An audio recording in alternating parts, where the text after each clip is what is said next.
মেঘালী এখন ঘৰৰ এগৰাকী খুব মৰম লগা কণমানি বোৱাৰী। তেওঁ যেতিয়া বিয়া হৈ আহিছিলে, অহাৰ পাছতে ঘৰখনৰ সকলো দায়িত্ব পালন কৰিছিলে।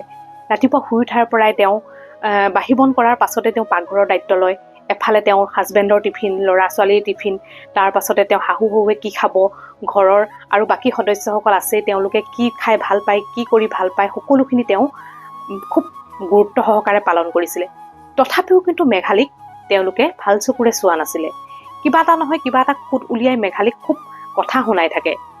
তেওঁলোকে কয়, বোৱাৰী দেখিছানে, ঘৰৰ কাম কৰাৰ পাছতো আকৌ বাহিৰত গৈ টকা ইনকম কৰে, তুমিনো কি কৰিছা, তুমি অকল ঘৰৰ কামকেইটাহে, তাৰপিছত তুমি এনেই বহি থাকা, তেনেকৈ কয়।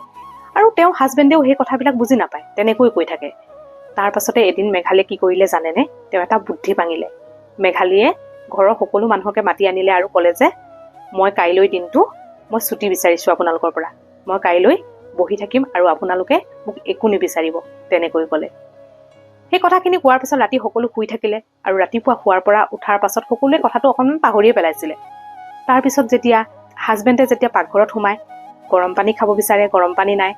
শাহু শহু শুই উঠাৰ পিছত তেওঁলোকে যেতিয়া একাপ ৰঙা চাহ খায়, সেই কাপ বিচাৰিলে, সেই কাপো নাই। তাৰপিছত ল'ৰাৰ টিফিন লাগে, টিফিন নাই। ইউনিফৰ্ম বিচাৰিছে, ইউনিফৰ্ম নাই। তাৰপিছত তেওঁ খাবৰ কাৰণে যেতিয়া ডিউটি যাব হ'ল, তাৰপিছত খাবৰ কাৰণে ভাত বিচাৰিছে, ভাতো নাই।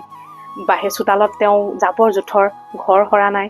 গোটেইখন হাহাকাৰ পৰিস্থিতি হৈ গ'ল মেঘালীৰ ঘৰখন। সেই তৎমুহূৰ্ততে এঘণ্টাৰ ভিতৰত মানে কোনেও একো নোপোৱা নিচিনা হ'ল। কি হ'ব এতিয়া? তেতিয়া মেঘালীৰ হাজবেণ্ড আৰু মেঘালীৰ ঘৰৰ সকলো সদস্য মেঘালীৰ ওচৰলৈ আহি ক'লে, আমি সঁচাকৈ বুজিয়ে পোৱা নাছিলোঁ তোমাক। তুমি যে ঘৰখন ইমান সুন্দৰকৈ পৰিচালনা কৰিছিলা, আমি ভাবিবই পৰা নাছিলোঁ।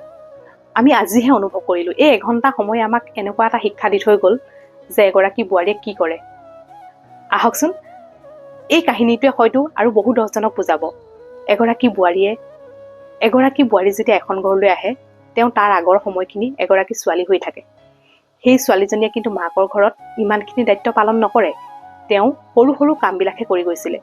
তাৰ পাছত কিন্তু এখন ঘৰলৈ যেতিয়া আহে, সেই ছোৱালীজনীয়ে ঘৰখনৰ ইমান সুন্দৰকৈ পৰিচালনা কৰে, ইমান সুন্দৰকৈ কম দিনৰ ভিতৰতে সকলোৰে মনবিলাক বুজিবলৈ চেষ্টা কৰে। কিন্তু কিছুমান এনেকুৱা মানুহ আছে, সেই বোৱাৰীজনীক বুজিবলৈ অকণমান ধৈৰ্য নধৰে। বিভিন্ন কথা কৈ পেলাই খুব দুখ দিবৰ কাৰণে চেষ্টা কৰিছে। কিন্তু সকলোৰে কথা মই ক'বলৈ যোৱা নাই। কিন্তু কিছুমান এনে মানুহ আছে। আপোনালোকেও কেতিয়াও নাভাবিব যে নাৰী দুৰ্বল। এগৰাকী ছোৱালীয়ে অন্তৰখন কোমল হ'লেই কেতিয়াও দুৰ্বল হ'ব নোৱাৰে।